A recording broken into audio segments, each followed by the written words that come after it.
دا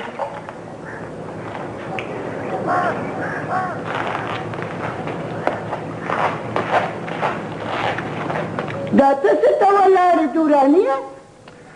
جلات خان راغلی ولالا جلاتې په دې ساري مردان څه کوي؟ زه خبرې خو دا د امونو پیټۍ هم د ځان سره راوړې ده. د امونو پیټۍ چې راوړې ده نو د غمونو ټوکرۍ به هم راوړي. جوړ ناوخته پاڅېدی محمدي. اسلام علیکم.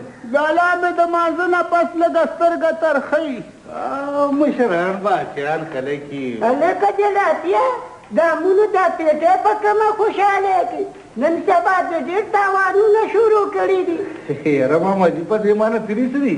بس یو څو بوټي مې کړي دي او دومره مې وکړي چې زموږ خپل کار هم وشي او د یار اشنا او خپلو خپلوانو به رقم پکې وشي. هسې محمدي دا هم ګورې بازار کې نشته. په بازار کې ولې نشته؟ دا یو څو بوټي مره د پنجاب ملکانو د خپل باغ نه رالېږلي چې د پخوا هغوی خپل قلمونه لګولي. دا بل شی دی محمدي ډېر شان خوند دی. نورشاه محمد ته یو دانه ما پرې کړه. خو واقعي چې خوند ډېر عجیبه و. خوند یې عجیبه و او لالا مې ډېر خوږ او نتري و. خو ته هم راته ډېر بې خونده ښکاري دورانیه. ډېره دې عمر راورسېدو ښوروا دې مړه نه شوه. تا زما نه بې تپوسه. ماماجي دیکې د تپوسو د خپل کور شی دی. دا ته ما سره په کور کې د کله نه شریک شوې جلاتیه. زه پکې هغه سکه خورایي څه نه ګڼم او ته خو لا د شېرعلي په ځمځکه کې تربورې. ماماجي وتاوې چې هر څه وایي زه هم خپل مشران ګڼم. دا مشران دې سخت کال څنګه را یاد شو جلاتیه؟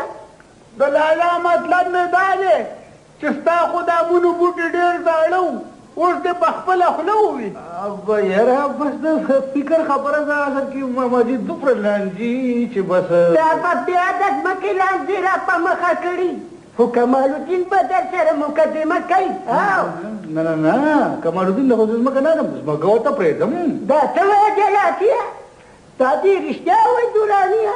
او لالا د ده ورسره د خپلوۍ نیت دی. خپل زوی له د هغه لور غواړي. او دا کار دې ستاسو د مرضۍ نشي کېدی. تاسو به راسره به کومک کوئ ماماجي. ولې دا موږ درته دلالان ښکارو څه جلاتیه؟ دلالان زه هم خپل مشران کړم که نه او هغه لار ده ماماجي. تاسو به یو او خبره ده او زمونږ کار بس. دا خو داسې خبره وکړه لکه چې دا د بوډیانو واده وي. دا کار نشي کېدی ښه. دا دومره اسان کارونه نه دي دورانیه. او لالا دا هیڅ چېرې نشي کېدی. دا ولې نشي کېدی ماماجي؟ دا د دوراني نه تپوس وکړه. ماماجي لالا هم ښه وایي د واده په تمه تمه خو زما دا حال شو.